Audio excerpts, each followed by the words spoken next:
Senator Smith. Thank you, Mr. Chair, Ranking Member.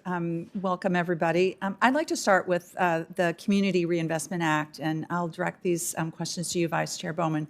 So the Community Reinvestment Act is a crucial tool for making sure that financial institutions are actually providing credit in communities, especially underserved communities. It's so that people can afford to buy a house or can have access to credit to buy a house, small business, community development. And the last time the regulations for the CRA was updated was in, I think, 1995. And since then, everything is so different than it was in 1995.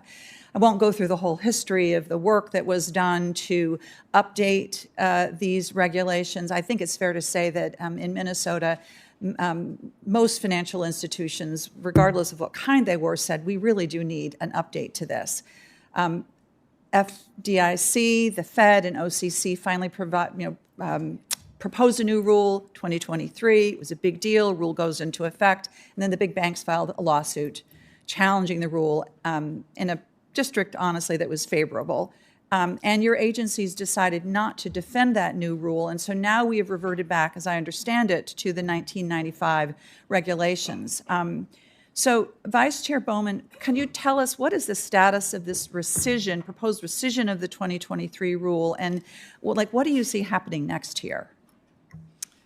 Actually, my colleague, Michael Barr, Governor Barr, is responsible for the CRA work at the Federal Reserve, but I can tell you that the Federal Reserve joined with the OCC and FDIC in a proposal to rescind that rule and to revert back to the 1995 the existing regulations at the time. I think my view on this CRA proposal is clear.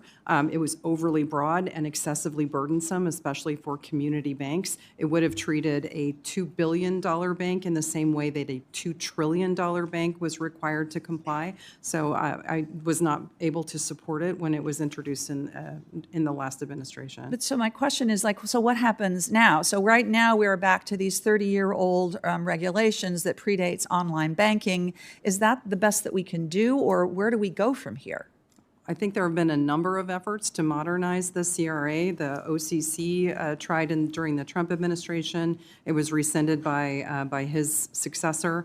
This rule was, as I said, clearly overly broad and violated the law in many areas and would have created excessive burden for community institutions in particular. So I think that it's an important aspect, and serving the community and providing access to financial services is critically important, but we have to do it in a reasonable and measured way. Well, right, Mr. Gold, let me ask you this question. The OCC has provided some guidance to simplify how banks can use the strategic plan option for their CRA performance evaluations, and that includes options to make it easier for banks to submit online. Kind of makes sense. But at the same time, as far as I know, there's no plan to update the way that the public can provide feedback on these strategic plans. I think right now it still involves bank posting notice in the back of newspapers. So, Mr. Gould, could the OCC agree to post draft strategic plans on on your website so that the public can review them and encourage banks to post those draft plans as well online so people can see them? I'd be happy to explore that with my legal team.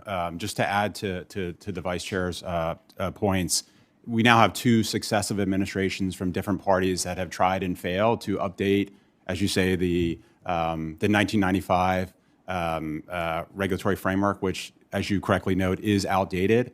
But we've got two successive administrations that tried and failed. One of the things we were trying to do at the OCC, as you point out, is we are trying through the examination process and through, for example, introducing kind of creative ideas like a CRA simplified strategic plan that mesh with the current regulatory framework to find ways to target and make more effective CRA compliance, particularly for, again, as the Vice Chairman noted, for community banks. Well, I'm a strong supporter of community banks, and I want to make sure that they aren't overly burdened as well. I think that I'd like you to get back to me on this question of whether we can at least make it possible so that people who want to know what these draft strategic plans are can find them without having to go through a bunch of, that would be a pretty simple thing to do to modernize how information can be provided. So I'll follow up with you on that to make sure that we can at least make that bit of headway. My view is that this Community Reinvestment Act is a really important way to make sure that we address one of the underlying challenges that a lot of people have, which is they don't have good access to lending. And so I would ask that we can work to make some headway on this. Thank you, Mr. Chair.